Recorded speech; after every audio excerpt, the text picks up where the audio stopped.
Hello, everyone, and welcome to another week of Deck Wars. We had to take a week break last week, but we're still back and going every week with a weekly show match and a best of seven. My name is Chobra, and of course, as usual, we have Nimsh joining me for the cast today. How are you, Hello, Nimsh? hello. I'm feeling great. It's like I had a fantastic tournament in Finland, so I just came back. I played in best of Battle of the Best, so a lot of Hearthstone happening and a lot of Yeah. stuff happening. But I'm super excited for this match today because this will be the first show match without Undertaker, or maybe like with Undertaker, but after the nerf.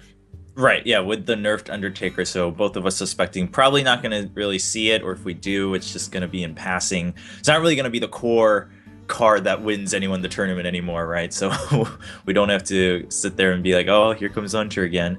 But yeah, as you mentioned, there's been a lot of matches going on, lots of events for Hearthstone going on, which is always nice to see. It's been going so well since pretty much the release of Hearthstone, and Deck War is still going strong too. Now in Season 3, with a weekly best of seven between two players. Today, our players will be Orange and Massan. So two players that hopefully you guys are quite accustomed to. Then we're already looking at their deck choices here, or at least class choices, and the ones that have been banned against them. What do you think, Nimsh? Oh man, Massan from TSM versus Orange from Darkstar, where Massan is a player that everybody knows. He is a big streamer. He was attending many tournaments last year, and he got very popular. A fantastic player. Facing Orange, who is like a new rising star from Team Darkstar, no pun intended. and Orange is the guy who actually qualified for the Millennium Cup in December. Then he qualified for both Pinnacle tournaments. So this guy has a lot of Mm-hmm. achievements already. And, I think this will be an exciting match. What do you think about the class choices? Yeah, well, we're seeing, what is it, almost all identical. We're just looking at Paladin and Rogue as their differences, but then in the bans, Massan banning out Orange's Mage, which isn't too shocking given the popularity of mech mages these days, but then Orange actually banning out the Druid instead of the Mage on the flip side, and both players actually keeping each other's Warlock.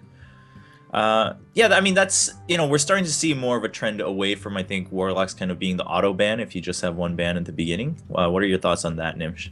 Yeah, this is something that's really fantastic, I think, because usually in the previous metagame, Undertaker-based metagame, everybody was like, okay, I snap ban Hunter. Like, I have to ban Hunter, and if there is no Hunter, I just ban Warlock, because you had to. Like, even with Undertaker Warlock, Zoo was so powerful. Right now, we have many brands of Warlock, but the metagame shifted a bit. Like, we have this Mech Mage, which is really popular, and Hiruma-san definitely respecting the deck itself. And Orange was also known for the Mech Mage. When he showed his skills at the Millennium Cup, he was playing an early version of Mech Mage with Blingtron and Harrison. So a pretty good way to ban this deck. Where Warlock can be also like, you can play Zoo, but Zoo is not that strong anymore without Undertaker. Then you can play Handlock, but then again, there are decks to counter Handlock and other Warlock decks. So even though it's still hard to say which Warlock your opponent is playing, I think like you can deal with that. Where Orange is respecting Druid a lot, and Druid is back to the double combo. Where a week ago even, Druid was playing mostly taunts, and you were trying Yeah. to protect yourself from the hunters. We've seen those builds. Right now we're back to the double combo, and with Innervate Spectral Knights, this is a very difficult deck to play against. Yeah, absolutely. I just remember last year, right before BlizzCon, at different parts around the world, people were like, "Oh, like Druid, maybe not as strong anymore." And then, of course, at BlizzCon, Firebat's like, "Actually, I'm just still gonna play Druid and win the whole World Championship." Everyone's like, "All right, Druid's never gonna be too weak. Like, it may not always be the top choice, but it's always gonna be around." Obviously, Innervate being a big reason for that. So we'll see how that plays out. Not for Masson today, but maybe for Orange, since he still got to keep his Druid on his deck list. I know Masson left his spot for a little bit, but maybe he's back by now so that we can get right into game one if both players are ready, and we'll get to see what their first choices are, as we're not seeing that shown on screen just yet until we get into the game. There's also like an interesting difference of Rogue and Paladin. Both decks really strong, and they have different counters. Rogue is a kind of countering Paladin because of all the AoE cards. Yeah. If you get advantage, you can just sap the Tyrion in the end. But then Paladin is a deck that can sweep. Like we've seen this before. At the Assembly, Vortex having a fantastic score, taking the tournament with Paladin. We've seen at Battle of the Best some people just taking Paladin and sweeping. So we talked about it before the match started, but I think if we are going to have a sweep today, it might be a Paladin sweep. A Paladin sweep. All right, yeah, I know you were talking about that a little bit before we jumped onto the broadcast today, since we don't have Hunters anymore, like who's going to be next, and Paladin may be up for that sweep. And as you mentioned, Paladin's been kind of another popular choice coming up in tournaments. People playing a lot more aggressive styles of Paladin in deck, and also just play style wise. So maybe that will come through over the mages or the hunters. And we did have a slight technical difficulty, so that with one of our players. So they're just both making sure that they're all ready to go again, and all their decks are set, and we don't run into any bugs as we go into game. And here we go. First game up, we're looking at Rogue and Warlock. Warlock for Massan, and Rogue at the top of your screens for Orange. Oh man, look at this hand from Massan. I already love it. Mistress of Pain, Twilight Drake. It looks like... So, I talk about different kinds of Warlocks. You basically have Zoo, obviously, you have Handlock, but then there is this new Darkwonix deck that Eco played at Battle of the Best. And Darkwonix played it as well. It's called, I think it's called Darklock 2.0, where you don't have... It looks like Handlock without the giants. You do have all the heals, you do have a Mistress, you do have a lot of removal. He might also be playing an Arcane Golem version. So it's really hard to say what exact list he's playing right now. Yeah, Warlock's definitely gotten a bit harder to read. There's the sneeze for the late game there, and just a life tap early on, not going to be big of a deal. Jiraxis there too, so Massan's pretty set for the end of the game. He just needs to figure out a way to get there. Alright, so Massan is playing the version, the Darkwonix control version, and Orange, like his Rogue, he is playing, I feel, like standard mid-range Rogue. Maybe he has an Auctioneer, he doesn't have to. He is running Edwin, which is interesting. Like, not all the Warlock builds are running Edwin. But still, this version is really powerful. You just try to control the board. You have a lot of AoE cards. He doesn't have any weapon buffs for now, but he got his Blade Flurry. So definitely an interesting matchup here. Yeah. And at 4 mana, I mean, the Violet Teacher's just a plain out play here for Orange, but do you really want to keep that out there if it's not going to have an immediate impact? I think you might as well. You haven't seen much, I guess. You saw Immortal Quill, and that's it. Well, with Mistress of Pain, you can make the guesses that if you were following the tournaments, I think the safe bet is that this is the Darkwonix version. And now the question is, what's your matchup? Like, is your matchup good versus this deck? I would say Rogue has a good chance, because this deck is running a lot of... Well, it's really tough to say. Like, there are only 2 taunts, there are Sludge Belchers, but then there is a lot of heal. So if the Rogue is behind, it might be really tough to get ahead against this deck, especially facing Twilight Drake. Yeah, now with that Twilight Drake, not too many obvious options here. You do have a Sap. Yeah, he just top decked that for Orange. Yeah, but then Sap is not really doing much. I mean, it's giving you some tempo, but this Twilight Drake is going to return. So you have to... If you're using Sap, you have to build up the board and start pushing with damage. Just get them low and be able to kill them before they take control over the board. And this Warlock, normally we don't see any AoEs in Massan's hand, which is unlucky for Massan, but normally it's running a lot of AoEs like Hellfires and Shadow Flames. Yeah, so it just comes right back out as we expected. And like you mentioned, Orange does build up the board there with his Edwin, just, even if it's just a 4/4, just putting it down there. But now, actually at 10 health, and Orange didn't even get to put damage down because he had to get rid of the Mistress. So really just buying himself 1 turn to put down more minions. Looks like he's just going to do the same thing again. Yeah, Orange is kind of in trouble because he might be expecting a Shadow Flame, but on the other hand, there is no way to play around it. So he just has to go all in, play minions, and go face. He has a lot of burst potential in his hand with Double Eviscerate and Deadly Poison. But he might be struggling against all those heals. On the other hand, Massan is also in a tough spot because... Yeah. He hasn't gotten any of that AoE yet. And, there's some really solid targets that he wanted to go for with the Twilight Drake. So he goes ahead with the Azure Drake, and Just gonna put down the Farseer too.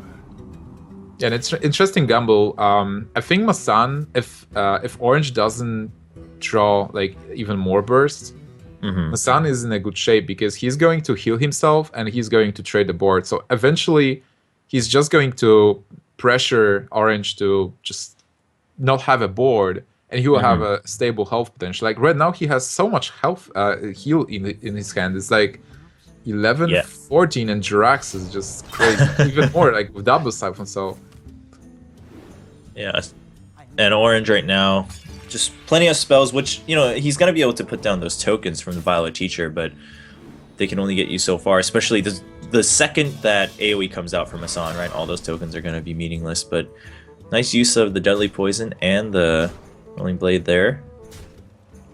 And yeah, he knows he just has to start going for that damage. that was a very nice play. I think, oh, there is a Hellfire, but still, Massan is super low right now. Yeah, I mean, if he uses that, he's gonna definitely have to go for the Earthworm Farseer, and alright, actually he's just gonna go for the Edwin because he clears the whole board. Alright. Wow, this looked really bad for Massan for a moment, but this Hellfire is actually a fantastic card. He got back to the game. He has those heals as we mentioned, so right now Orange doesn't have lethal in hand. No, not yet. Very close, but no spell power on board, so he's gonna use for the draw. Massan can just go back to like 20. Yeah, he's just gonna not much gonna be done here. Ah, you just use the prep for the Phantom Knives and he gets to sprint, so that's a little bit of a shame for Orange too. Yeah, but still Sprint is a fantastic card to replenish your hand. Like next turn he will be able to, if he doesn't have lethal, he can just go for Sprint and draw some outs. Now, I mean, Massan has to heal. One of several ways that he's had since the beginning of the game here. Yeah, but then he's dead. Right? No, it's like, wait, 4, 5, 6, 7. And that's game. Oh, yeah, there we go. Just needed that one bit. Is that game? He does. No, he doesn't have mana for everything. 5. He can't activate both of them. Oh man, this is so close. Oh, because he can't activate both. Yeah, you're right. Oh, so you're just gonna have to wait one more turn. But that's buying Massan enough time, for sure. Well, still, Orange has an initiative. He got Massan super low, so Massan is in defense mode, and Orange just refilled his hand. So Sprint was amazing here. Yeah. And even if Massan heals, can he keep up the defensive stance and just... I mean, Massan's at, what, 6? So, alright, so he's going to go for more health over just playing Jiraxxus there, and also puts the minions on board. 17 right now. We have the spell power, the Azure Drake in Orange's hand, but he's looks like he can go for the Lothar. But I'm trying to calculate the potential damage, which isn't too much. He could have done 7 from hand and then 3 on board, so 10. He also has the backstab if he wants to trigger a combo off of that. I think what Orange... Yeah, go ahead. What Orange has to do is just try to clear the board and continue clearing, because Massan is low on cards. Like, he used a lot of healing cards already. Like, we've seen Farseers, the heal bots, one Siphon Soul, and he doesn't have a very good way to put a wall and protect himself. He's also not being aggressive at all, so Orange doesn't feel threatened right now, and he has seen enough cards to know that this deck is probably the one that's not aggressive. Oh, keeps him right at 15. Now, like you mentioned, seen pretty much all the heal that he's really expecting. We do see one more Siphon Soul on our end for Massan here. That's some awkward mana left after the life tap. Well, what he needed was like Shadow Flame. He was probably looking for that. BGH with Shadow Flame would clear and put him on a pretty healthy spot. But then, yeah, with Lothar, mostly sealing Shadow Flame, because there are no minions that Massan can play in Shadow Flame. It seems like a checkmate from Orange. Yeah, there's Not really any way to get rid of all of that. Demon Heart coming out for 10 mana now with the Loatheb. I don't think there's a way out here, even with the Sledge Belcher.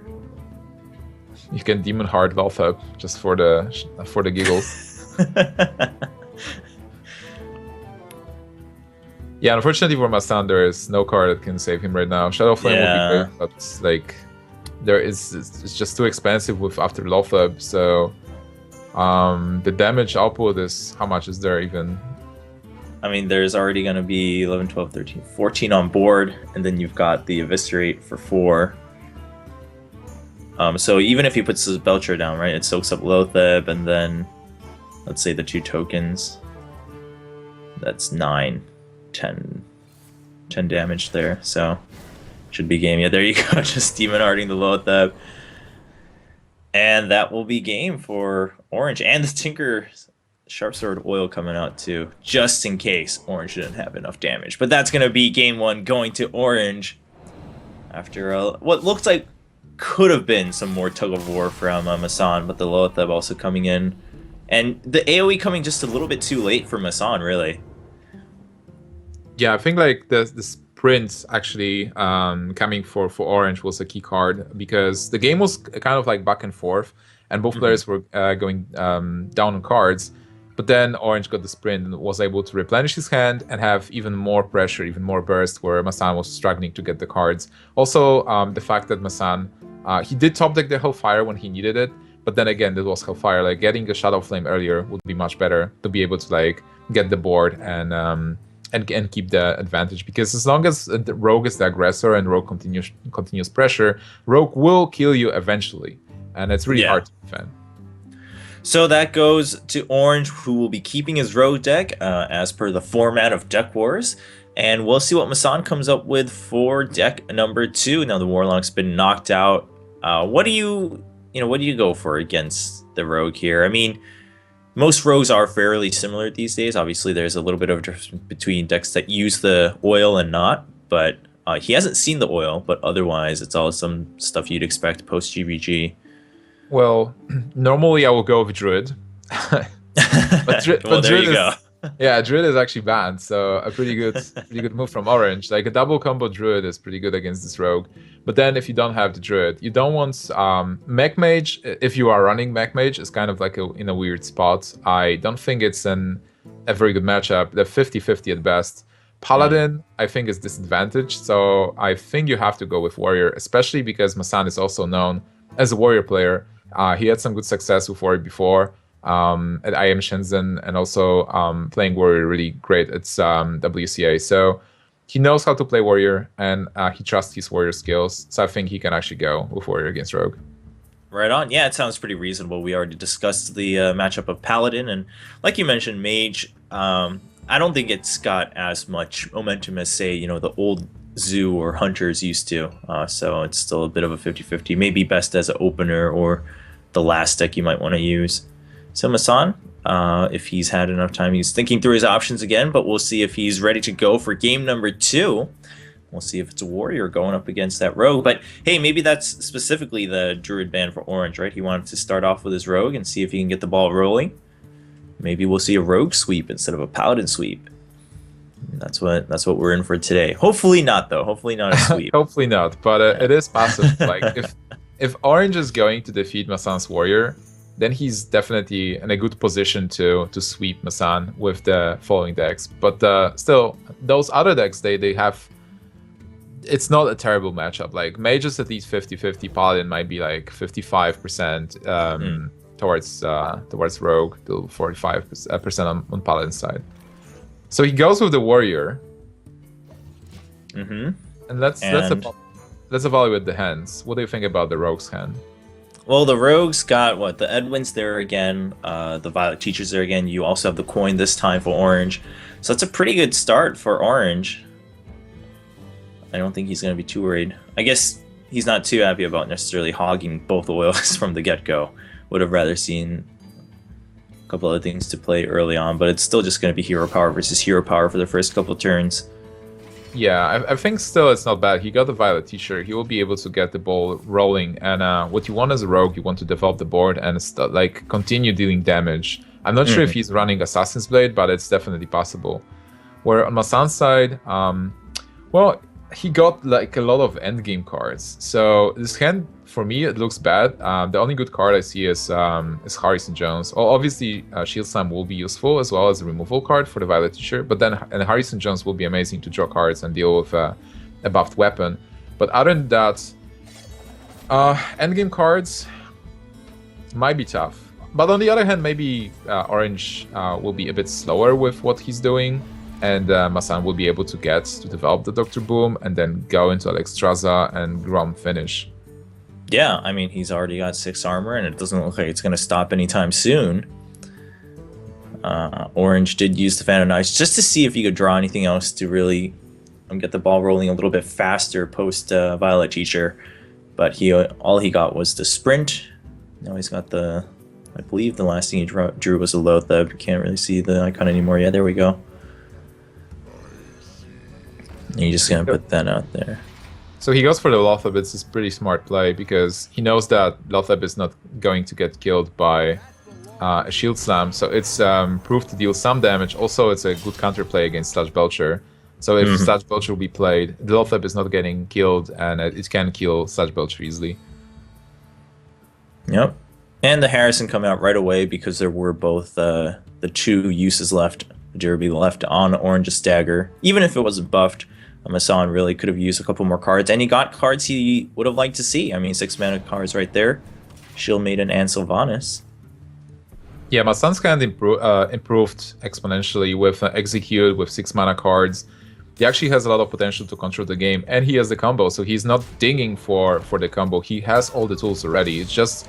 live turn 9 and then develop the Grom and Whirlwind on turn 10 for the kill. And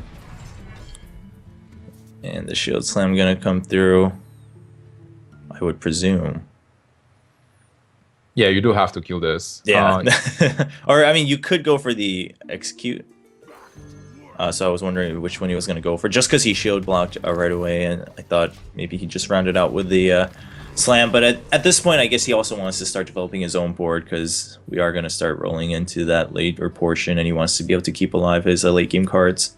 I think it's a smart play because Execute needs an enabler, and he had mana to enable Execute with the Taskmaster, and on turn 7, he will be able to play Shield Maiden and then Shield Slam. Like, even if he loses the armor, Shield Maiden will give him armor back, so he will be able to use that, where he wouldn't be able to use Execute.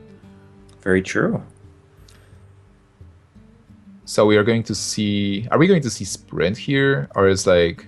Orange is not developing minions anymore. That's interesting. He opted to kind of go for... Well, he went for the Lotheb because he wanted something that could really survive the next turn instead of going for the earlier Violet Teacher.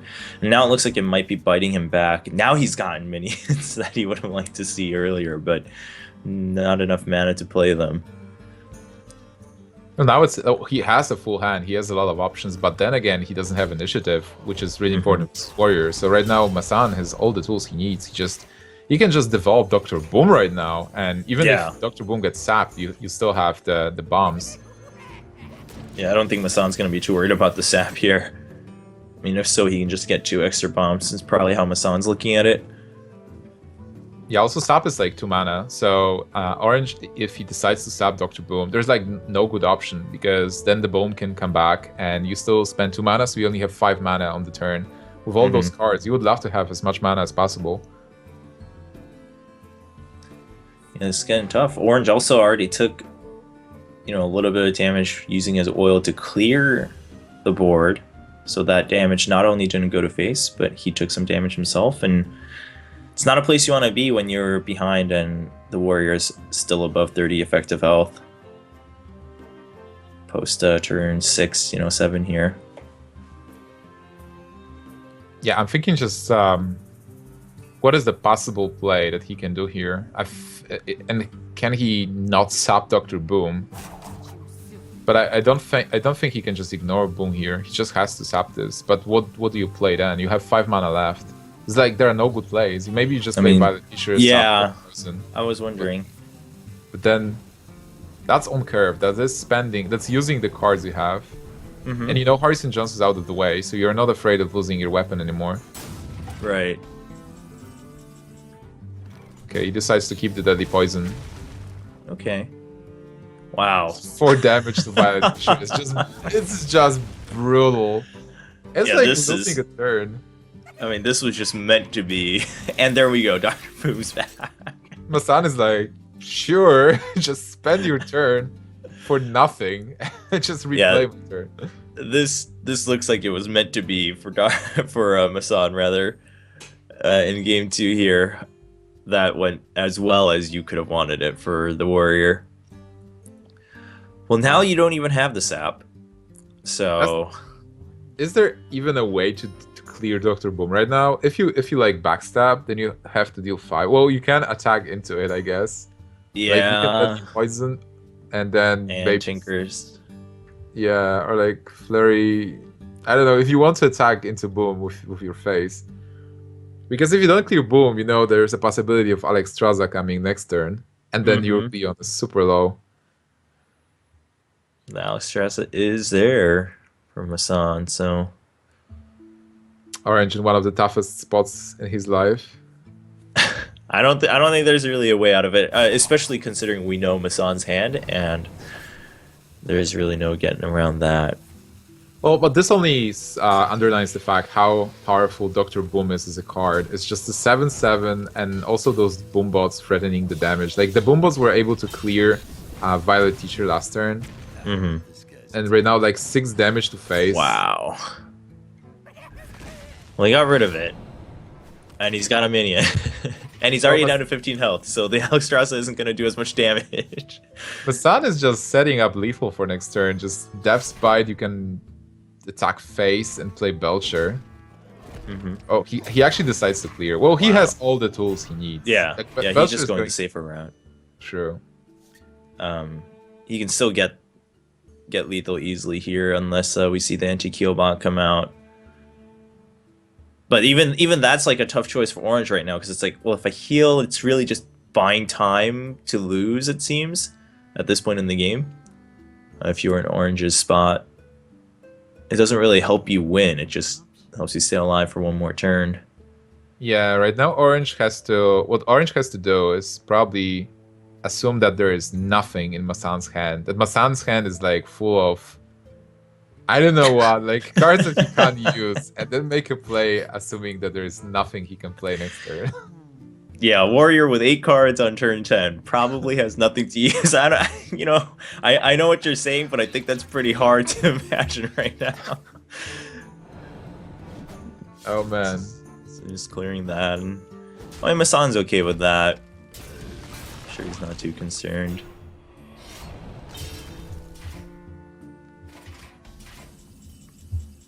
Now, what's the safest and most surefire way for Massan to close things out here? Do you put the Alexstrasza down?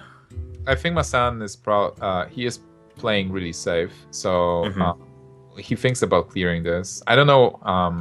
Well, if he attacks into this, he will drop to 21.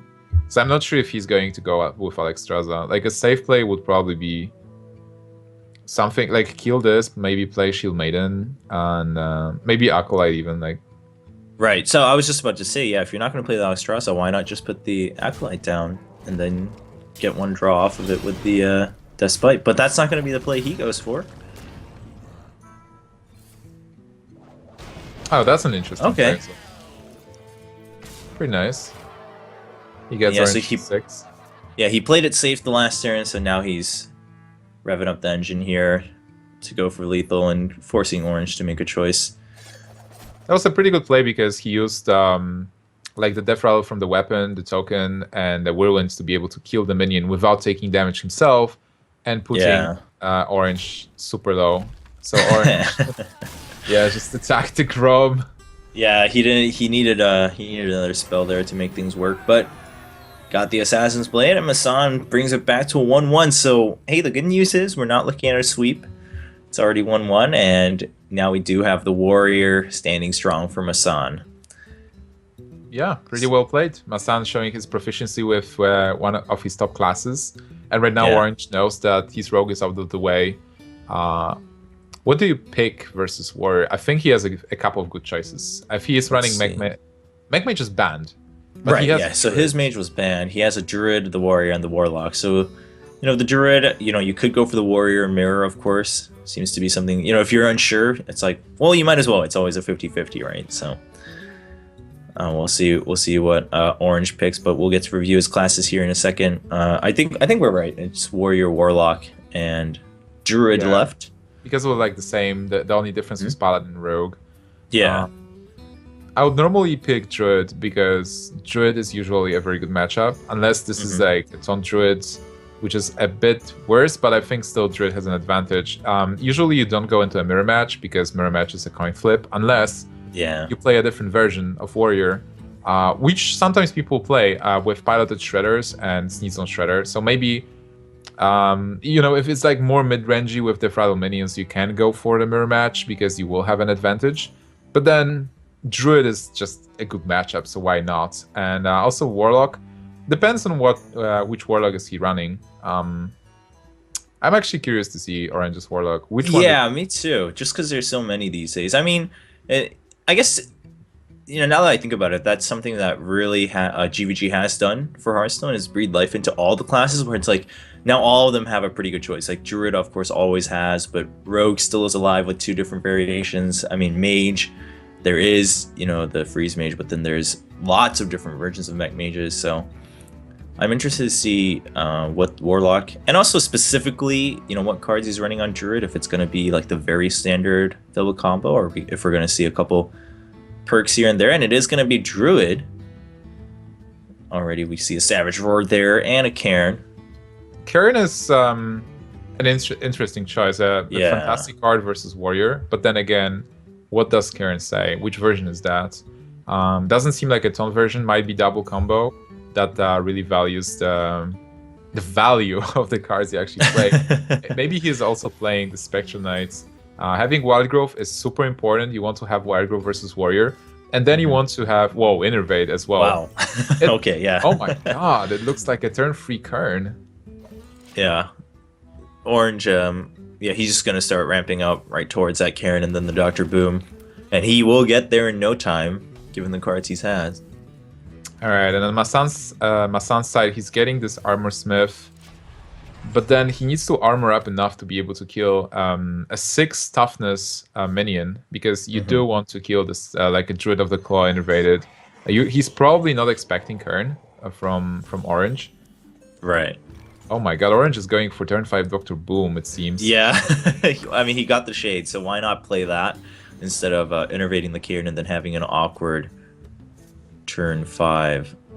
Ooh, well, he still got the Shredder too, so Orange might be a little tempted to show his innervate too early, but it's never wrong to innervate a big minion out, so.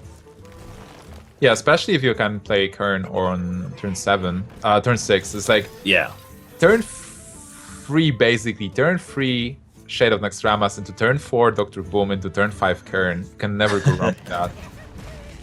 A timely big game hunter that's been there from the beginning for Massan, though, is going to help him out. And he gets rid of the Shade, too. So Massan was able to somehow deal with that, which is great for him, because you can just lose to a turn 4 Dr. Boom being played. Yeah. But still, Orange's hand is very good versus Warrior. Like, what Warrior struggles against are Defrauded minions, because you do have a limited amount of removal, and those minions just come back. Orange has them, but then on Massan's side, he has a lot of removal still. Like, he has a second Shield Slam, he has the Brawl, he has the Weapon and Armor Smith, so he's just drinking his tea, just relax. I love it. I love Massan just drinking his tea. He's got his pot next to him. Especially, I'm in the same time zone with him here in Korea, so just knowing what it feels like to be up at this hour, drinking tea is definitely the way to go. By the way, Orange is thinking about using his hero power as well. I'm not sure if there is merit to that, but that's definitely a play you want to think about. Like, play hero power, and then the Shredder, the GH, and then Shredder. Yeah, because Orange, he tagged the BGH earlier with that one bomb, hoping that it would just clear, because then it would just be the Cairn go-to for sure, but he didn't really want to keep it around, so he puts the Shredder down. Still the same 4 damage, but of course now it is going to get cleared by the Death Bite. I think the reasoning here was, again, Sludge Belcher being played on 5. He really respects those Belchers. He wanted to have like 5 attack and still play that Karen afterwards. Well, the Karen is finally going to get played. Wouldn't be bad. I mean, sure, you can clear the Karen part of it, but then the Recombobulator will also stay alive if he does that. So either way, Orange has a pretty sticky board. And for those watching, of course, we'll actually get to keep the winner from Duck Wars on for a tabletop. And then, of course, we'll have turn 2 after that. So, you know, if you're just going to chill out with some Hearthstone, you might as well stick around on this channel as we see the Karen getting taken out. As expected, even if the Recombobulator lives, I mean, you definitely want to get rid of Karen so that... Oh, there you go. Shield Maiden and Coin to get rid of Bane. Yeah, that's a perfect way to deal with Karen. Like, I think Orange waited too long. Massan got to a point where he can easily deal with the Karen. He also got lucky with the bomb hit, so he took only 1 damage from it. Right now, he is safe on 21 points of health and having a 5/5 on the board, where Orange just has this double Savager and no board to come with it. He develops Spectral Knight, but this is something that Massan can easily deal with.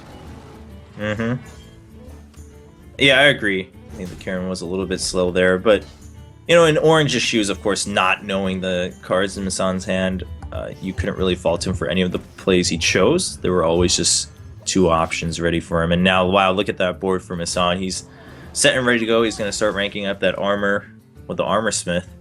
Well, there's one combo. Whoa, that's important. By the way, like, one of the most annoying things when playing against Warrior is Sludge Belcher with Armor Smith on its back. Just whatever you do, you have to spend so many like attacks and you just give them life. Yeah. Well, what does this combo change, by the way? I think he can... Is he clear? Yeah, I think you kind of have to. Because otherwise, right? Because first of all, if you don't use it, you can't get rid of the Belcher, in which case your Spectral Knight most likely will die next turn with a variety of options, even if it's only 4 cards in Massan's hand. So yeah, I think you do have to use one. I'm seeing that we have seen 2 Savage Roars. I think it's... And the other cards he's used, I think it's safe to assume he's going to have 2 sets of the combo. So you just got to bank on that for Orange right now. Yeah, it definitely seems that he has 2 sets. So he will be hoping to draw another part of the combo. Yeah. But now he has to make a decision if he goes for the trade or goes for face. He has 12 points of damage, so he could possibly get Massan to what, like 9? So then if Massan doesn't have a way to heal. Oh, okay. Yeah, Massan right now is a good decision from Massan. There were only 2 cards in Orange's hand. So Massan is setting up a board where he is going to get advantage. And wow, Orange will have to attack. He's like, all right, you know what? I'll just soak up 10 damage. Like, I'll do it if it gives me a win. There we go. It's I mean, Orange, yeah, and if you keep the Shredder out there, you just have to hope that you draw into the Force of Nature. What's just crazy is that if Orange top decks Force of Nature, he wins the game. Yeah. Even if he gets... Oh my god, now if he gets rid of the Claw... Wait, how much damage? It's 8, 10. It's really close. I Orange mean, just has to close his eyes and go forward. Yeah, you have to. I mean, you have to put the Grove down. Just do 2 damage to face. And then just hit and hope that the rag doesn't hit your face, right? That's the best you can do.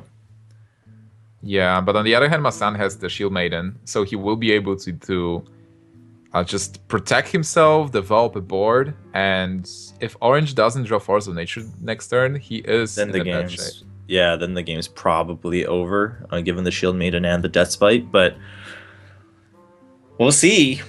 I mean, even just the Shield Maiden, right? If like, Orange should still be able to have lethal, even if Rag hits either the Keeper or the Shredder, just because one of them will stay alive. Or if the Shredder gets hit, then a token will come out from that, so... Orange here had a couple of decisions, by the way. Like, he could use the Savage Roar to clear Ragnaros, like Savage Roar and Keeper to clear Ragnaros. He could also keep the Keeper for a possible Sludge Belcher next turn. and then try to top deck for Zonation and win in 2 turns. But he just, yeah, the only good choice was probably to just go for face, especially if you have the Savager, and you know that if you top deck Druid of the Claw, you might win. Yeah, so he still might Massan. win this.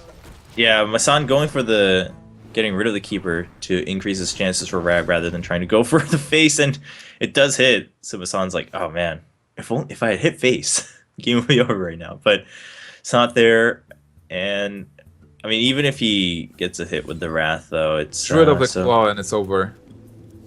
Oh He's yeah, Druid that's of the true. If Claw he to gets win. Druid of the Claw, And he doesn't get it. well, now you gotta. What can you do? You gotta heal, and then you gotta hit with the Shredder. Well, you still do have a minion, and you'll have actually 2 minions. Yeah, and you gotta heal there, so the Dustbite doesn't give the killing blow. It's so crazy, actually, because can Massan clear this board, by the way? Yeah, he can clear. This is over. Like, he can actually... Oh, he can clear, yeah, with the Execute. I forgot about the Execute.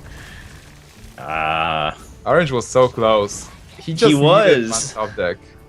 Oh, man. But that's the way the top decks go. Sometimes you get them, sometimes you don't. That was well played. Yeah, that was well played, definitely by both players, and it was a fun one to watch, for sure.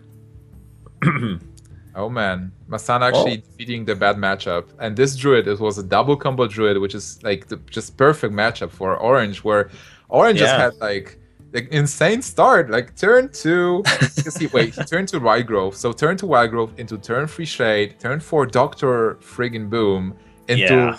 Well, he didn't play Karn, but he could play Karn. He went. He went for the.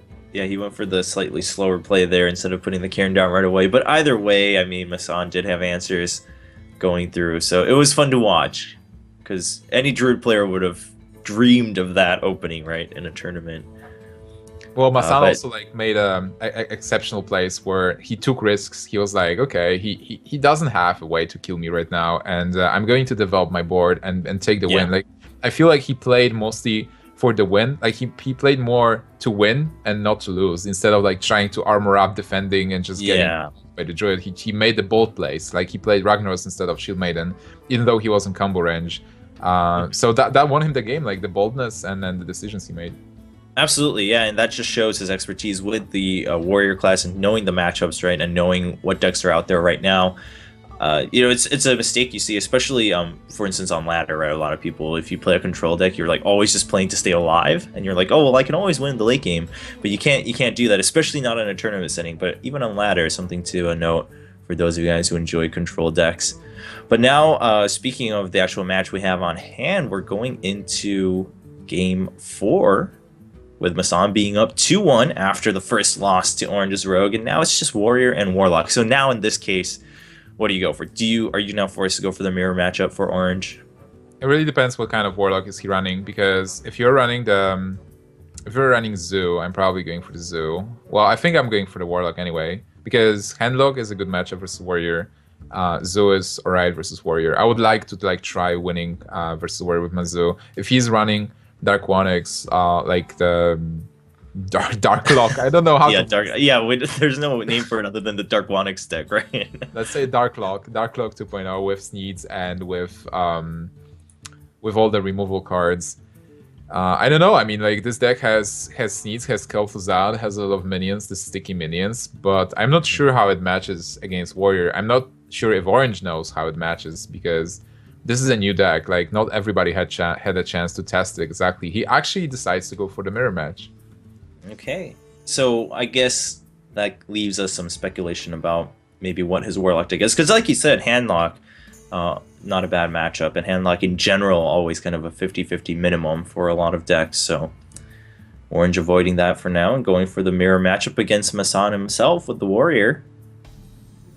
Warrior versus Warrior is very interesting because you can be aggressive and you can be the player who is dealing damage, dealing with opposing armor. But a lot of players, like, it really depends on the style. Like, some people play it really aggressively so that you are in the offensive one, so your opponent doesn't have armor and you just push with damage. But then a lot of players just go defensive mode as well. You just armor up, armor up, armor up. try to get as much armor as possible, and then like move and counter move. So they play weapon, you play Harrison. Whoever plays Alex Straza has an edge, and you try to like get as much armor as possible and just win with card advantage. And speaking of Alex Straza, Massan's the one who already has it in hand. So if both players go for the passive play, Massan's okay with that because he knows turn 9 he can just burst orange down. Also, I think Dr. Boom is really important in this matchup because if you don't have a way to answer that, you will be in trouble. Bombs will get your armor down. Using a removal is super important. Like trying to force your opponent to use executes on targets like Sludge Belcher and Shield Slam on targets like Sludge Belcher. It's everything is a fight of limited resources here. Yeah. Finally, we've stopped the tapping wars and we've got the Sludge Belchers on both sides, albeit. It's a mirror match, right? Yeah. It's as much of a mirror match as we could expect. Shieldman is also good, but then Sylvanas. Oh man, it's really tough to say who has an advantage right now. Yeah, I mean, I don't think we can really call it just yet. Gonna see similar plays here. Well, Massan's now contemplating, right? Because exactly, it's too hard to call, and now going into post 5 mana, we have a lot more options for both players, especially Massan, who's got a combination of things he could do. Yeah, what you want to do probably is to get rid of Acolyte of Pain before it draws more cards than one. It's a very useful card, specifically if you have a 1-attack minion on board. But Massan knows that for now, there was no really a good way to remove it. That might be enough for him. Yeah, so Orange is going to take advantage here and draw one card, like draw the first card from Acolyte that is going to draw more cards for him. And then, just develop stuff. Yep, if you can get 2 draws from Acolyte, you're good to go with that one. So, I guess Sylvanas is alright. There really wasn't much of an option because you couldn't Whirlwind just to get rid of the taunt, and you don't want to have to use your axe there. So it looks like Orange does have a slight edge. Yeah, Sylvanas is fine because if your opponent has Dr. Boom, like you always have to look at the mana. So if there is a Dr. Boom, he will have to trade his whole board into your Sylvanas. Well, possibly you can also go face and then play Dr. Boom, but this is not the style of how the Warrior game will develop. Like those games mostly end with one player having an advantage and then pushing with damage, but then there's always a brawl on one side, so you can't really extend. Yeah, so Orange is gonna go for the draw for now to see what he gets, and an execute. Is he going to play Sylvanas himself? Wow, that's a super risky play. Yeah, that's really risky. Oh, he's going to shield slam his own Sylvanas. Oh, okay. Nice. Yeah, All because right, I was thinking like you can always shield slam the Sylvanas, so if you just play it, your opponent can just even if there is like a small taunt. That was pretty good. Yeah, that's pretty good. I didn't see the slam in his hand, but actually made it a lot safer now for Orange. Well, what's gonna be? Oh. Well, at least you'd still get rid of it, so it's not the end of the world. But it doesn't feel too good for Massan. Yeah, definitely. He had to use the Whirlwind, so he is, and he had to use the Brawl, so he is basically spending resources on things. And Orange right now has many more cards. He used Acolyte before. He has armor. He has health. He is in a good shape. Yeah, the Alex Strauss is still there for Massan, but again, he has a lot of armor on Orange, so I don't think Orange will be too concerned.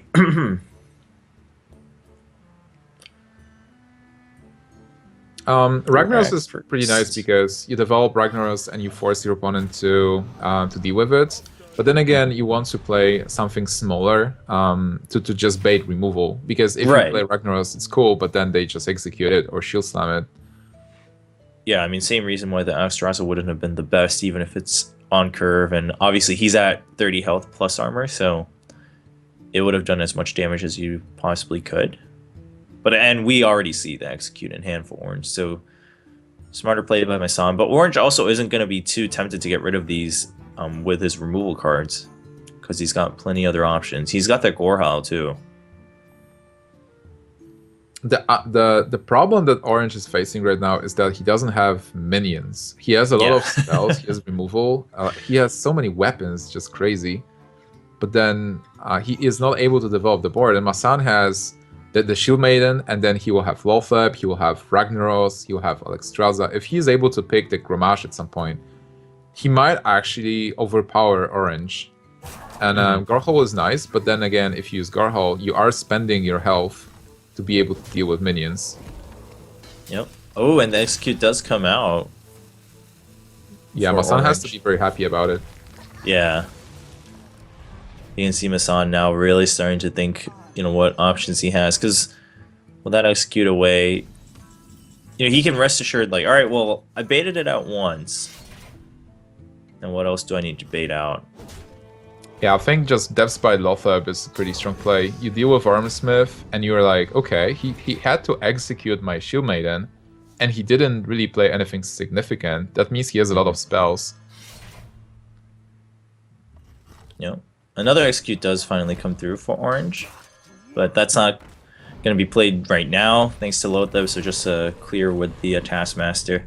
Massan's still knowing that there's not really much in Orange's hand other than spells, because nothing else was played there. Yeah, Massan can definitely risk Ragnaros, but he decides to actually keep the weapon and not kill the 2/2. Okay. And that tanked the Taskmaster. That tanked a lot of damage, so a bit unlucky for Massan. But then again, he could kill it with the weapon if he wanted. Yeah. He probably didn't do that because a lot of minions, they have 5 health, so he keeps the weapon with a with durability for Lothab, Shield Maiden, Sludge Belcher. So yeah, I'd say it's pretty good. Now we're gonna see a execute. Yeah, the second execute comes out, but that means both executes are now down for Massan, so he doesn't need to worry about playing around those anymore. The Alexstrasza is there, one Despite also gone. Yeah, I think he needs Alexstrasza now. He has to hope that there is no Shield Slam or no BGH, and luckily for Massan, there is like nothing that can really deal with it easily. Yeah, I mean, he can clear with the Gorehowl and the Whirlwind, but it's not too ideal. I just love that Orange is still at higher effective health post Alexstrasza. He's still at 30. Massan's at 29. Good old warrior matchups. Is Orange thinking about Dr. Boom and Whirlwind to kill Alexstrasza with the bombs? Oh man, I think he might be, but he didn't. That's a bit ambitious. He's just gonna leave it there. I was gonna say, I'd have loved to see it, but well, he is pretty safe on like 32. So right now he's getting damaged, but oh, Massan is actually not attacking with Alexstrasza. That was pretty risky. Yeah. He would just. I mean, if you're going to attack face first anyway, or I mean, if you're going to attack face anyway, why not attack first? But either way, thankfully, Alexstrasza stayed alive. It didn't take too much damage. No more executes either, so Massan knows that the best way for Orange to deal with that right now, probably just going to be with face, and we can see that that's true. He can also play, I think like attacking with the weapon is the best. Is he going for Brawl? Oh, he can also Whirlwind to draw a card first. Yeah. But like going for the Brawl for 50-50 is really tough. But then again, if you attack, you are in danger of dying to Grommash. Yeah, well, he is at 12 health now, so if the Grommash comes out, or 14 now. Alright, so he's outside of range. Yeah, I guess you just get rid of them, put your own Acolyte down. Oh, and the Taskmaster, he's had both. I mean, you have both, so... Yeah, I'd like to see at least one come out there. Get that extra draw. Because like you said in the beginning, it is going to be about the resources, and Orange is still ahead in cards. Just way below in health at this point. Yeah, Massan just needs the Grommash top deck. And Orange can still stabilize. If Massan doesn't get Grommash to be able to make a final push, then Orange is should be able to stabilize with Shield Maidens. Even though Massan is representing a lot of damage here. Mm-hmm. Ooh, and ooh. Boom. That's pretty good. And no Grommash yet. But still the Dr. Boom. And Massan, of course, still has a lot more health to tinker with on board, so he's going to clear the board, put Dr. Boom down. Yeah, Dr. Boom is excellent for Massan because he saw like how much trouble Extraza posed for Orange, but then Orange picks up the GH and he still had like Shield Slam.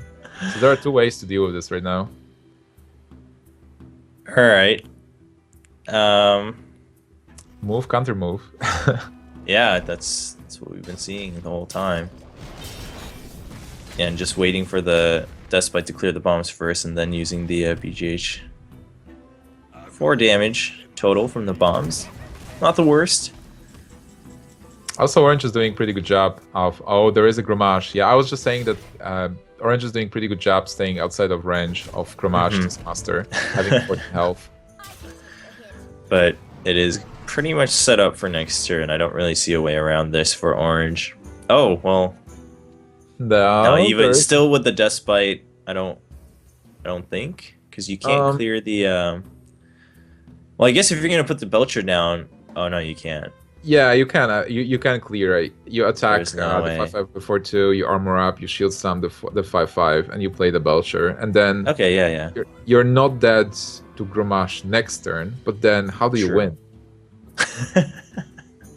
You don't. You just stay alive, just to lose another day. But that's definitely the only answer, being at 10 health.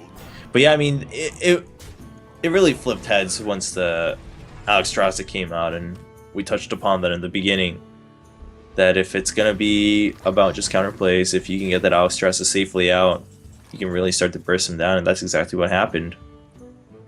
Yeah, Massan mostly had minions, so he was asking the questions with minions against Orange. Orange had answers, but then at some point he just ran out.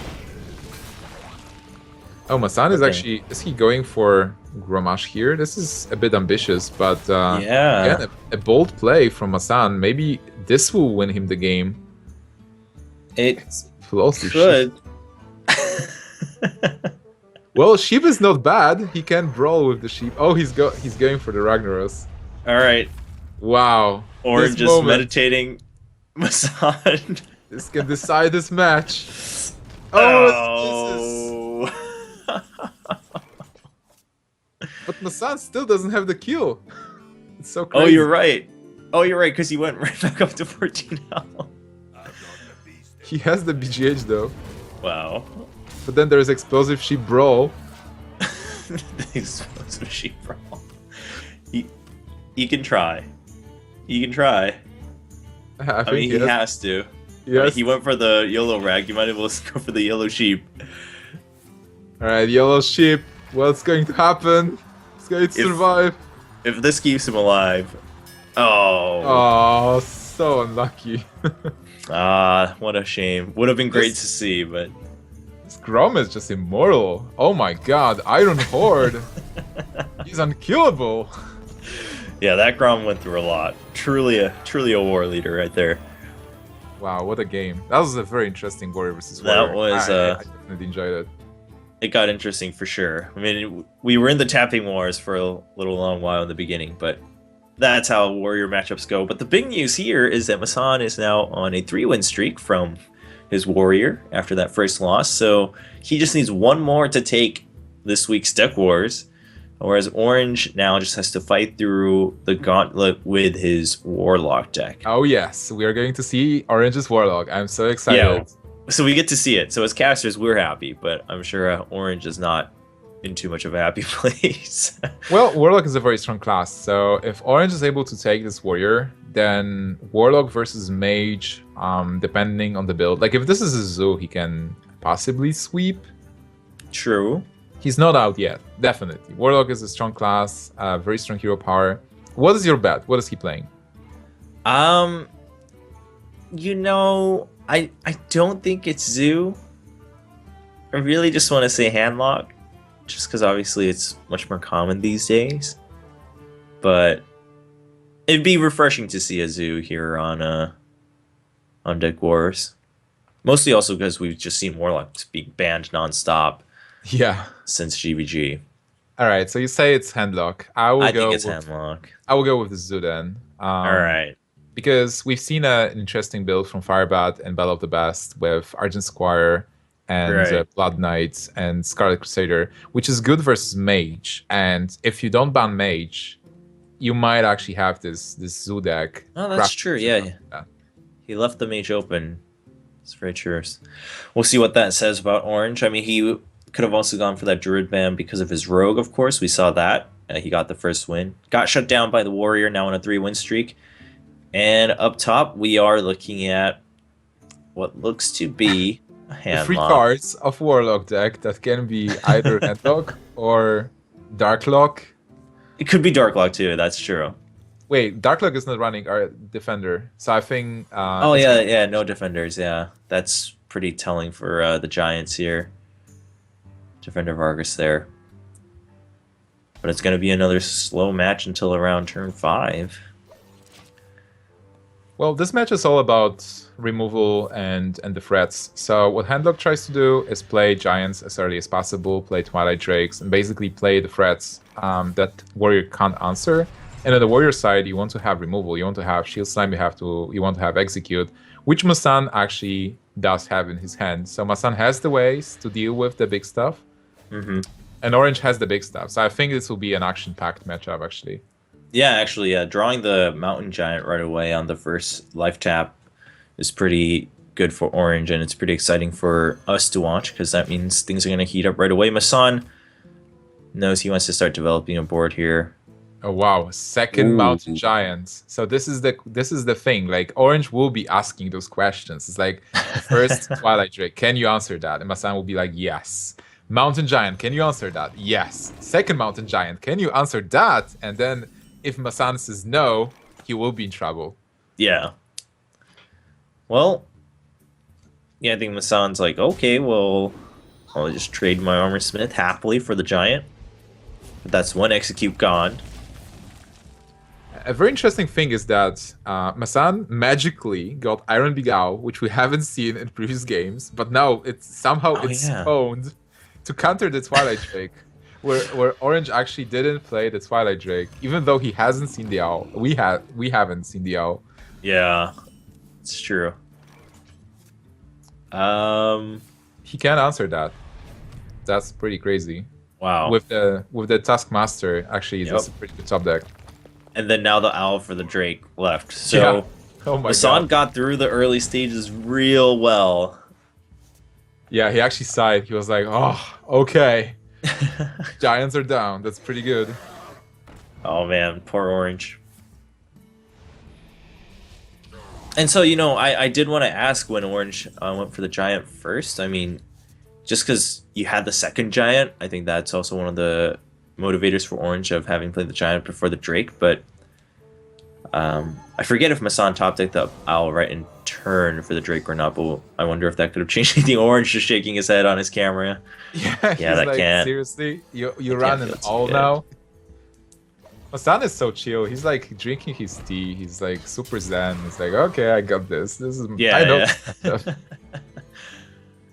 know. Orange has his own owls, but that's not what he's looking for. Well, you just lost your big threats, but then you have Dr. Boom as well and Savannah. So Orange is not out yet. Like he still has a lot of big stuff he can play. Mm-hmm. So he's gonna go for the draw first. Another heal bot, so he's got heal to stay in the game. And try to last out until he gets his Moltens and his Interesting Jiraxis choice. there. Interesting choice of not playing Dr. Boom. He was probably afraid of possible removal. Like with a streak of removal he faced, I guess he was like subconsciously trying to play something else to bait out removal, but then the heal bot is not threatening at all. Oh, perfect damage too. Yeah.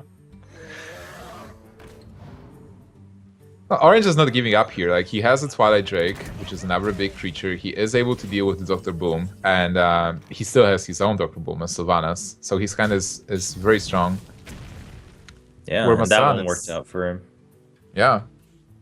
And Massan is kind of like out of removal almost. Like he's using his second execute. Alright, he's going to get some cards from Acolyte. See what it is. I think he wants to check to see if he can get anything else before going forward with the execute, but he's going to take care of that. So pretty much all of the hard removal is out from Massan. Now Orange is really just down to picking up his Moltens and his Jiraxis if he wants to finish off the game. Massan needs a BGH to be able to counter Boom, because right now he has some board. He is going to draw some cards from the Acolyte. But then again, Orange just has so much raw power in his hand. Like even the Belcher is still a creature that's tough to deal with. And the Owl Silence and the Acolyte, I like that. Oh yeah, you want to deny the card draw, especially if your opponent only has 3 cards in hand. Oh wow, Alexstrasza is pretty good. Yeah, you've got the Grommash, you've got the Alexstrasza. So again, Massan seems to always have his finishers ready to go. It's just a matter of finding a way to get there. And he's managed so far. Do you use your axe and take the damage just to get rid of Boom? Yeah, I think you will have to. Handlock is not a deck that's having burst, so I think you can pay your life to kill Dr. Boom. And then you did deal with double Twilight Drake and double Mountain Giant, so you hope there is nothing else remaining in Orange's hand. Yeah, there's not too much. The Sylvanas is still there, and the Belcher, of course, for the taunt. And he's got other taunt enablers, so if he starts getting low... at this point, also, I think Orange can pretty much rely on picking up Moltens before the game's over, because he's at full health, and they're already going through their deck pretty quickly. He's using a Defender earlier now for the damage. I like that, since Massan already took damage from Boom just to clear it. Yeah, right now Massan is definitely in a bind. A card that he might want at some point is Brawl. Like this is also one of the strategies that Warrior can go. Being very aggressive, force the Molten Giants, and then when your opponent plays Molten Giants, you do Brawl. Right now we see no Molten Giants. Maybe Orange is not even playing them, which I doubt. That's true. Oh, there we go. There we go. Which I doubt, yeah. You do play Giants in the Giant deck. Oh, and nice clear with the Boom Massan. Yeah. Look at him. Well, to be honest, Orange had some bad RNG and Massan had some Yeah, good RNG, so yeah. it's Let's kind be of honest. It was about time for Orange to get his fair share. But what do you do now? I think, yeah, you might as well play the Sylvanas. I mean, you saw the Owl come out earlier for the Twilight Drake. It's gonna be 5 damage. And it's going to prevent him from playing anything before a Brawl if a Brawl is there. And still no Brawl. I think like Orange knows that the only card that's really dangerous for him right now is the Brawl. And he dealt with like all other removal cards were spent. And with such Belcher, he's safe from anything happening. He's basically on the way to win this game. Yeah, already down to 9 health for Massan. And Orange, there's not much to play, really, because there's no point. I guess you can just put the Watcher down and not put the Sun Fury yet, just in case the Brawl comes out. Well, you can play the Watcher and silence it next turn if there is no Brawl to just go for whatever happens. So you have the Silence and the Sun Fury Protector in hand, so I like that. Just setting it up everything else, I mean, it's really just reactionary cards he has for orange. Lots of heals. Massan getting some good draws with Shield Maiden, but it's not helping him that much. What he would need to do is to play Alexstrasza to force Jaraxxus, then orange misclicking all the attacks, or maybe even ending turn by accident. And then Massan playing Harrison Jones, drawing a lot of cards. Magically getting a second owl, and I don't know. Yeah. It is so, just no way. Science, definitely. You haven't seen the Brawl. Not lethal yet, but very close. Do you Siphon Soul the Shield Maiden? You can, just to get rid of it because of a possible brawl. But at this point, you already have Jaraxxus in hand too, and a Molten Giant, so it's like, does it go too slow if you Siphon Soul here? And then, I guess you're not really worried too much about burst from the Warrior at this point in the game, though. Yeah, you're like in such a good shape. So only brawl is a card that might be tricky, but like Massan has no way to stop this right now. Yeah, so you're just gonna Alexstrasza himself. Clear it. Yep. But that's still 14. With Jaraxxus is over. With Jaraxxus, yeah, it's over because he's got the attack from the hero. So, wow, orange does pull through. Massan just waiting for the turn to end. Well, orange might be regretting that he didn't take Handlock as his first choice against Warrior. I wonder. That was an interesting choice to go for the mirror match instead of the Handlock game. But then again, maybe he felt really good about the mirror match. Maybe. It was an interesting mirror match for sure. But orange pulls back, so now we're at a 3-2. Orange is, he's down to his last deck. It's going to be that Handlock. But again, we've known this all along. Handlock, it's one of those decks. It could survive the whole gauntlet. It could bring you that whole win in a best of 7. Yeah, and it looks so good for Massan as well. Like, he had all the removal cards. He was able to deal with double Giant, double Twilight Drake, Dr. Boom. Oh my god, like, he dealt with all those threats, but still, Orange just killed him with Iron Beak Owl, buffed with Defender of Argus, and a bomb. It's just, Headlock can do this stuff to you. Yeah, yeah, definitely. Massan, yeah, that opening was pretty crazy on both sides, because I thought, first I saw Orange's hand, I was like, wow, well, I don't know if he can get better than that, but then Massan really had the answers. But that's the issue, right? Is that you do have a limited number of removals, and handlocks generally have a way greater number of larger threats the longer the game goes. So, especially now with Dr. Boom as well. Yeah. And Healbots, they do change the matchups a bit, because before it was like, okay, I just get handlocked down, and yeah. He has like no way to recover, and right now they just play Healbot, and they're back to like 23 or something. But what do you take being Massan? Like, you have your Paladin and you have your Mage. We don't know the Mage. We assume it's Mech Mage because it's one of the strongest decks right now. Yeah. It can be a Freeze Mage. How do you counter Handlock? I mean, is there any true counter to a Handlock? But I'm inclined to go with the Mage here, especially if it's. I mean, if it's Mech Mage, just because, if you can get the ball rolling early, you can probably just get through it pretty quickly. I think I actually that both matchups are decent. If you go with Mech Mage, it's all about getting them low enough, being fast enough, and having a Fireball. If you have the Fireball, you can actually go all in, and then you just Fireball the face. It depends also which build are you running. If you're running Mirror Entity builds, then it's pretty good to get them low and get Molten Giant from Mirror Entity. If you're running Antonidas, which is also like can be decent because you get extra burst. But then Paladin has equality and consecration, so you have ways to deal with the board. But I think like Mech Mage is well, we see one mech here. There's probably like a small bug of the observer mode. Yeah. But it is chuckling. It is a Mech Mage. Yeah, the Noitron tells quite a bit, so it's going to be a Mech Mage. I'm sure we'll get to see the hand as both mulligans finish. Unless Massan is actually playing a 1-card deck. Yeah, he's like, the Noitron is all I need. Strongest card in the game. There we Oh, go. there's Mad Scientist. This is very important information because now we know that he runs the Mirror Entity. If you time Mirror Entity well, you can actually get the Molten Giants. Oh, that's true. Yeah, especially against Handlock. I mean, there's so many good creatures you can get from the Mirror Entity. And he's got the Mech Warper to kick things off, so Shredder will be coming out next. It's not a bad start. Not a bad start at all. Yeah, basically the strategy for Massan is to get the minions out, get Handlock low enough, and get that Fireball.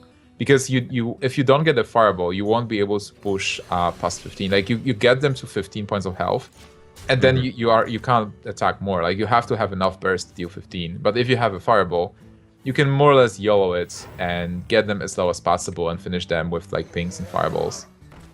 Yeah. A nice fat Twilight Drake coming out, but plenty of ways to work around that. I mean, you've got the Annoyatron to soak it up for one turn, and then you'll have a 3/2 Cogmaster. Wow, that is a that would be a huge Shadow Flame. That would be that's true. Yeah, that's the problem, because you have to like Orange is really happy about it. You have to assume that there is no Shadow Flame and go all in. Or you can because just killing one dude is not enough. Yeah, wow. Yeah. All that work for nothing.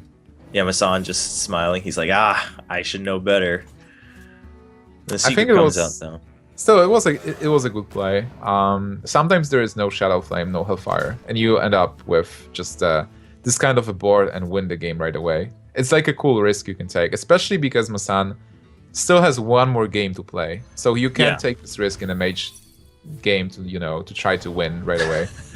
And the Mirror Entity on that Watcher, that's really no good for a Mech Mage. But yeah, like you said, also the whole point is that you need to get the ball rolling and then keep them at 15, and so can't really blame Massan for going that. If you play around the Shadow Flame for too long, I mean, the Twilight Drake will just keep attacking. So now he's just gonna try to burst him down before any heals come out. Yeah, as I said, like he needs a Fireball. Like if he gets imagine like he top decks a Fireball right now, he just wins the game right away. Yeah, and he's got the Frostbolt there too. But 2 Molten Giants and the Protector coming out. Yeah, that's the worst. So if he gets a Fireball, see Massan's camera. He'll be. It still will be tough. Yeah, if he got the Fireball, he would have had one off. I feel. I guess because of the Asher Drake, he would have had lethal, actually. Oh yeah, that will be lethal. Yeah, you're right. Yeah, with the Frostbolt, but that'll be exactly 11. Yeah, I think you gotta fish. See if you can get that Fireball. Not yet. And a Healbot. And the Healbot. Oh man, I think this Healbot is sealing the game. Wow, I mean he had Siphon Souls too, but the Healbot, of course, pretty darn solid. Yeah, I think this game's over. Yeah, the Shadow Flame. It's calling it a bit early, but the Shadow Flame with Twilight Drake, double Molten Giant, and now the heals with Siphon Soul and Healbots coming next. Orange is in a super good spot. Yeah, I don't see a way for Massan to climb back into this, even at this point, even with the Fireball, because of all that heal. Massan needed something like a Flame Strike, but the Mech Mage is not playing Flame Strike anymore. But sometimes people do. You can surprise others with like a Ninja Flame Strike, It's like, you are not supposed to play Flame Strike in this list, and then you have it and you win. That's true. It's all about the element of surprise. But for now, well, the game's not fully over yet. Orange still is a little bit worried. Because, of course, mages can burst down pretty easily, so he's still going for the safer like removal plus heal with the Seven Souls, because the Ancient Watcher isn't really meaningful for the Mech Mage. Yeah, so now Flame Strike would be... No, like Flame Strike doesn't do anything. Massan is dead to Draxus. It's just... He got Antonidas, but it's... It's not really helpful. But might as well get one fireball. True. He's even dead to like Sunfury Protector right now. Yeah, that's game. Well, he took the risk on going full aggressive. And, you know, he knew it. You can see in his camera as soon as he put all of them down. But then he saw the Shadow Flame come out. And that was just... You know, he knew he was asking that question. Orange had the answer. And that is going to be us going down to the last game. Not how I thought it was going to go after Massan doing so well with his Warrior. Oh man, that's really exciting. Right now he's down to his Paladin. And that matchup is... I would it's tough to say who has an advantage. Like Paladin has a lot of removal, and before it was a fantastic deck to counter Handlock, where you have equality, and most versions they run equality. Some versions they don't, but like most of the Paladin versions they run equality. You have Aldor Peacekeeper to deal with the Giant, so they play a Giant, you just reduce the attack to 1. So you have a lot of stuff to deal with. Also, if they clear your board, you have Unleash the dudes, like Master for Battle, you know, and just buff it with Quartermaster. So there's a lot of tools. But on the other hand, if the game goes longer, Handlock will eventually play Jiraxxus, and then your removal is gone because you used it all the Giants, and Handlock can prevail. So I think this will be a very interesting match to see the end of the series and who comes on top. Yeah, it's really going to be about who has a resource and really how they use it. Both players have been playing pretty well, I want to say, throughout this entire best of 7. They've made some pretty good plays. I mean, Orange earlier with his Sylvanas play, Chris Massan doing his fair share in his first game as Warrior. And that's what brought Massan back into this game too, right? Because he lost to the Rogue in the beginning. So I think this is a fair last set here for both players, and we'll see who gets to take it home. It's going to be Handlock versus Paladin. Paladin on Massan. Going into game number 7 of Deck Wars. It's exciting to be back into the full best of 7s, and we already see the equality there for Massan. Yeah, that's definitely good for Massan, because some versions are more aggro-oriented and they don't run equality at all. We've seen versions with like 1 consecration, no equality. But if he's running equality, he's probably running 2 of them. So his version might be more control-ish with Lay on Hands. So Lay on Hands also would provide some extra draw. Really interesting. Oh, and a piloted Sky Golem. That's also a very good card, because if Handlock removes it, you still get a solid minion afterwards. Yeah. There's a Master for Battle. There's also the Aldor Peacekeeper for an early Mountain Giant, which we can expect, I want to say, from Orange. So Massan's hand is like decent with Aldor to counter Giant, as you said, Master to develop some kind of board, then a weapon and a Sky Golem. And he gets Iron Beak, where Orange, well, he has the Giant, which is good for him, and Belchers, and now he picks up Twilight Drake, so his hand is also very good. Ooh, yeah. Pulling out the Twilight Drake first. But there is the Iron Beak. There is an owl. He just drew that, and he's already got 2 recruits on the board. Oh, wow. So Massan's pretty happy about that. Massan is actually running a Black Knight. That's another fantastic removal card against Handlock. Yeah, Black Knight... Go ahead. Yeah, I just wanted to say that Massan, it seems like this Paladin deck is really good versus Handlock, but he did opt to pick the Mage first. I think this was mostly because you try to pick the Mage, because you have this backup plan, you have this Paladin, so you try to pick up Mage and grab an easy win. But if you don't, you still have this Paladin. That's why probably he picked Mage over Paladin first. Yeah, I think it's a good backup plan here. And he chose not to go for the Muster for Battle. Just get 1 recruit there. Trying to save the Muster for the combo maybe. Now... Yeah, Aldor definitely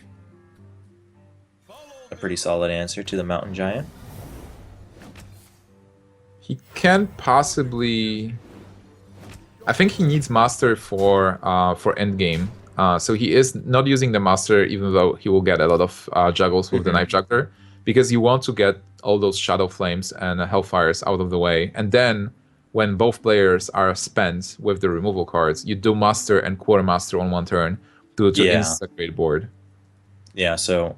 And I think that's smart. Earlier, we already saw the Hellfire being drawn out because of the 2 recruits plus an owl. Because Orange is starting to get chipped down, slowly but steadily already down to 19, and we don't see any heals in hand yet, actually, contrary to what we've seen so far in previous matches. Yeah, it's pretty smart for Massan, like being aggressive, forcing Orange to get defensive, play the taunts, and he's just waiting with this Black Knight. So if there's a taunt, he will just go with Black Knight. If there's no taunt, he can develop the Sky Golem. He also has the weapon, which is very important, because then he can push with damage. What Massan would probably love to have is Equality, because you do force Handlock to play Molten Giants, and then you play Equality and clear. Yeah, that's the dream setup there for Paladins. Sludge Belcher would stop things pretty well, yeah, because otherwise it's still easy plays for Massan. Oh, another True Silver. A little bit repetitive, but he'll be able to get through the board here. Yeah, it's also nice because, well, getting a second True Silver might be unfortunate, but on the other hand, now he can really spend the True Silver to clear and save the Black Knight for something, for a bigger taunt. So I like it. Especially with the Sludge Belcher having come down, it was actually made it easier for Massan to choose his play. Still no heals for Orange. Looks like he's just gonna have to go for a draw here. Not much else you can do. Well, for Orange, Massan's board is not that threatening. You deal with the dudes here, with the recruits, and you can't really develop anything big. Well, but then again, there is no need for now. Just go for cards, try to protect yourself. Yeah. A 1/1 Mountain Giant. Look at that. Poor thing. Sky Golem gets developed, and another recruit for sure. Yeah, Massan can't really go for face because of a possible Molten Giant, especially after you got double Molten Giant last turn, like last game. You know that, hey, there are Molten Giants in the deck, and it's possible there are two of them. And especially because he doesn't have a good way to deal with them right now. Like, there is no equality, so there's no need to force them. Ooh, finally an anti-Keel bot comes out. Orange can still play a Molten if he wants to. He could also just silence this and clear the Golem, but you can't really follow up with that because your Mountain Giant's only 1/1, so... Oh, wow. He can actually... That's a pretty smart play. Like, a lot of people forget about it, right? Like, you can silence your own minion. Massan. Not too happy about this. It's not an aggressive minion at all. Yeah, it's definitely not what you want to see from your Sky Golem. And a 5/6 Ancient Watcher. I like that from Orange, using that Mountain Giant, because it's already down to 1 health anyway to clear instead of the Watcher. And now you can follow up with a beefy Watcher as your taunt. Yeah, I guess you do develop Tyrion. You still have that Black Knight, but there's just killing a 5/6 with Black Knight just feels wrong. Where you can kill a Molten Giant being taunted later. Yeah. What I find curious is that there is a Harrison Jones. Do you think we are going to see Harrison Jones to Jaraxxus at some point? Yeah, I mean, I think so, given the way the game is going. I think we can definitely expect that. Massan's definitely going to be saving that for the Jaraxxus for sure. Wait, how much damage is this? Oh my god, this is super close. It's like... He's got 6 in hand with the True Silver and the Consecrate. He can clear the Ancient Watcher. You can actually get him to 10, to 4 points. Oh, actually, yeah. If you just use the Black Knight, yeah. So you're just gonna go ahead and try to bring him down super low. Yeah, but this again is super risky because if you go for that, if there is like Molten Giants and heal. I mean, there's a Sylvanas too. So. Oh, he's just gonna clear it himself with the Muster for Battle. It takes a 4/5, but it's still gonna take Tyrion, right? That's the important part. It's not the worst, but then that was also a smart play because instead of giving your opponent a chance to have a good trade, you force good odds on yourself, and even though the odds were good, he actually it's like a second worst, right? Yeah, it's you gotta count your blessings on that one for Massan. He's still got what? 12. I mean, he has lethal. Orange's. He has 12 with Consecration and True Silver and Tyrion, and whatever survives, it's like 4 more. So it will be like 16. So Orange needs to set up its own. Or if he gets like a Siphon Soul on Tyrion, then Massan will have 5, 11, right? Yeah. So that's still pretty risky. Okay, he's still gonna go for the Siphon Soul. Okay, So and he no clears Massan. out the 1/3 too. So he's got 10 damage. Anti-heal bot's still in store there. Oh, the Molten Giant gets brought down to 1 once again. Massan going for a safe clear right now. It's interesting. With 1 Molten Giant, he could also go for face, but he doesn't have to. Like he can play it. Oh, he's not attacking at all. Okay, well, I mean, we are at 10 mana, so I think he's trying to make it harder for Orange to also not heal after playing the Giant. I think that's what Massan's looking at here, because if he had brought him down to 15, right, he could have played a second Giant and heal up and then taunt the next turn and still stay alive. It's incredible how much he respects the second Molten Giant. Well, he doesn't have a way to deal with this, so with the second one. And also, how much damage does he actually have here? This is 5 plus it's 10, 16.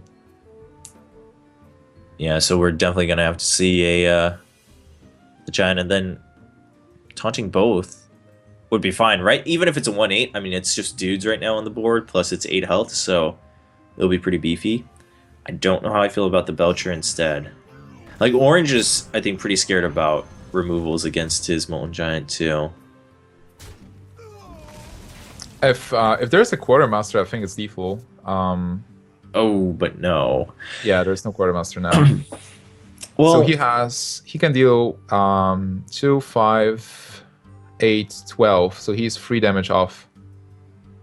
With weapon attack into Belcher, then Consecration, and then yeah, Massan is like counting right now. With Quartermaster, it will be lethal. Just attack, Consecration. It's starting to bite him a bit. He's like, well, if I consecrate now, he'll go down even lower. But I think you want to start keeping your recruits alive. Now, this is really paying off for Orange, though, having been so patient with his second Molten plus his anti-heal bot. I think Massan is trying to force Jiraxis as well. That's a pretty smart play. Yeah, with the Harrison in hand, for sure. Yeah, making sure he leaves no chance of a silence or a taunt coming out on the Watcher either.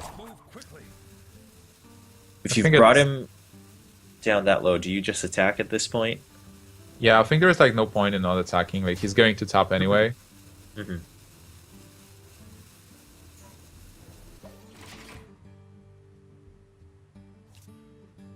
Oh, there is a Shadow Flame. Wow. Well. Interesting. Kind of tough to use the Shadow Flame. Well, you don't have to. Right, yeah. So I think you might as well just go for the taunt plus the anti-heal bot.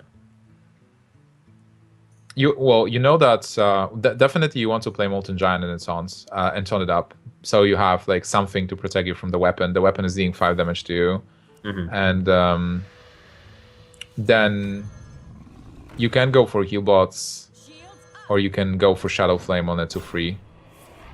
Because yeah, the Quartermaster is still very dangerous, so you want to clear that. All right, yeah, that's pretty reasonable. Massan's not too happy. Lay on hands. Oh wow! If he gets the equality, he is actually getting. He might get Orange to 5. And there's no equality. Yeah. There's the shielded mini bomb. You might as well bring that a little bit lower. Well, now you've got the 2 anti-Q bots, which is a lot of health coming back up for Orange, and there's no point in waiting around to use it since both your Molten Giants are down, so we're going to start to see them come out one by one. Yeah, Orange has to capitalize on the... Oh, equality was actually one card short.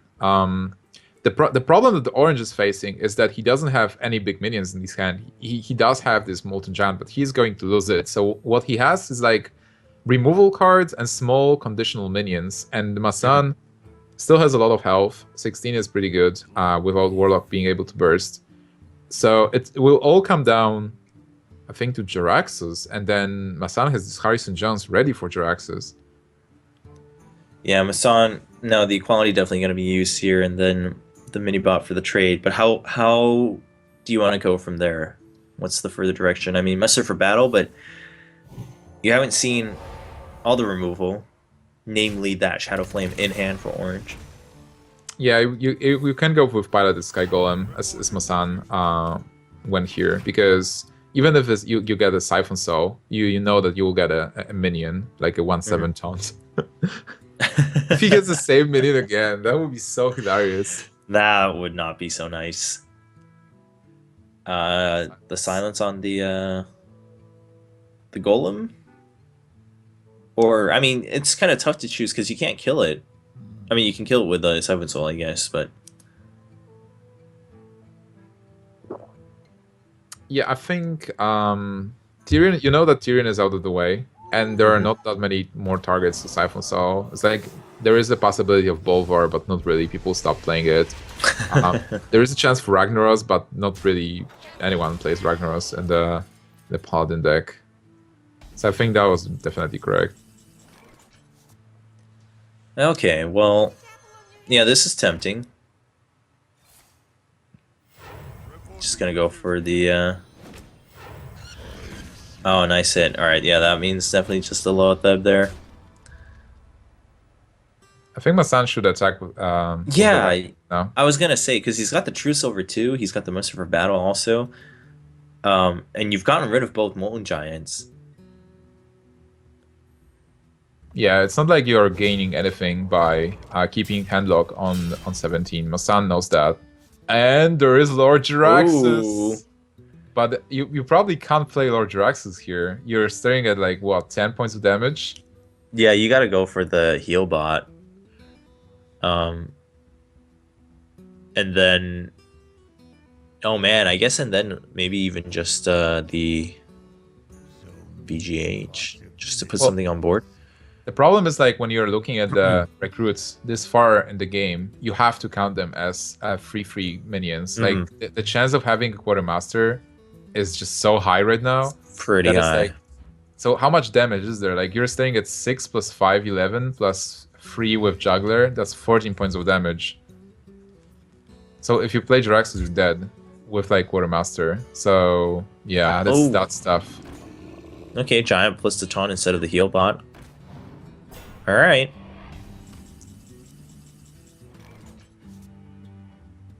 Is this lethal? That's the question. Wait, yeah, hold on. A weapon. Consecration. You need to deal 10 more.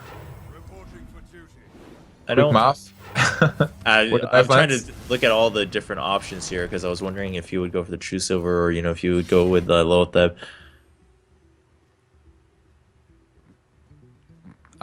That's one off, I believe. Yeah, one off.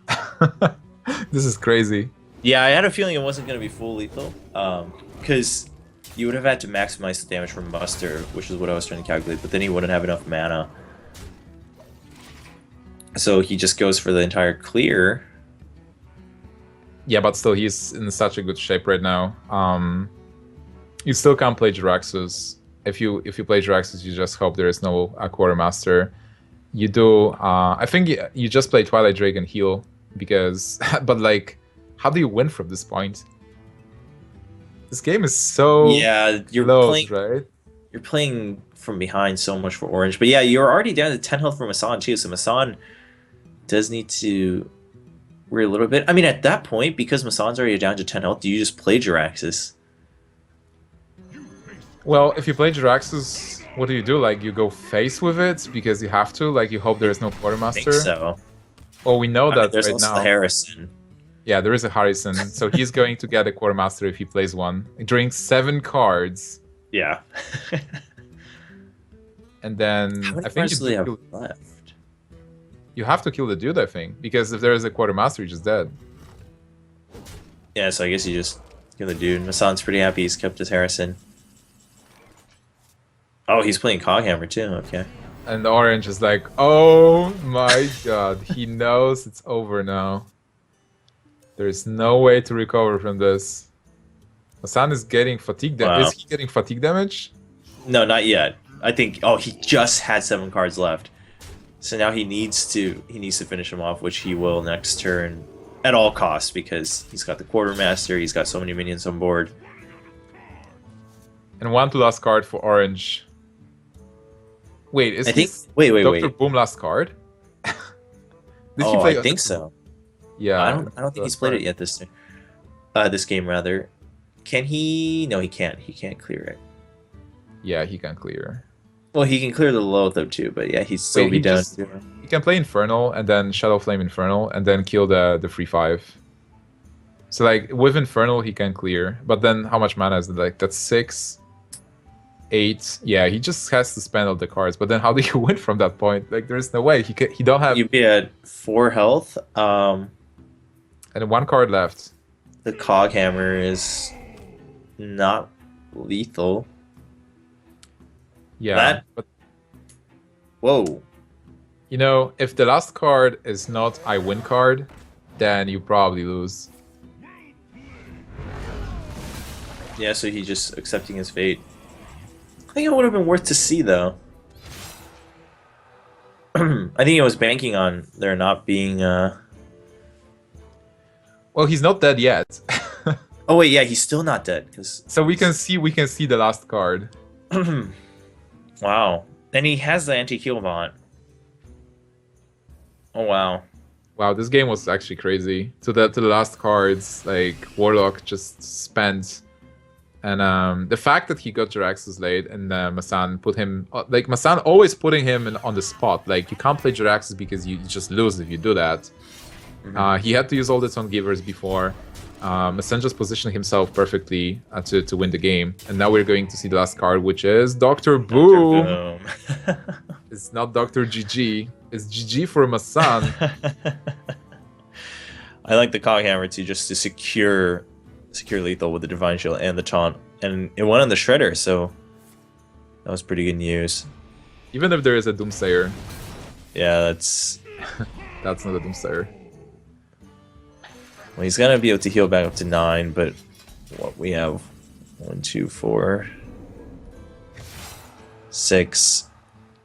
You know, so I was thinking, why didn't Massan? I know he wanted to go for the Coghammer for that play, but why not just go for the Muster for Battle, right? Because we saw the AoE from Orange.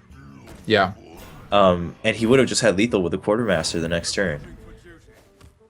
It was a little bit baffling to me, but he did make his choice. Maybe he felt like, you know, after such a long series, you feel like you're in trouble, and that's true. Yeah, safe.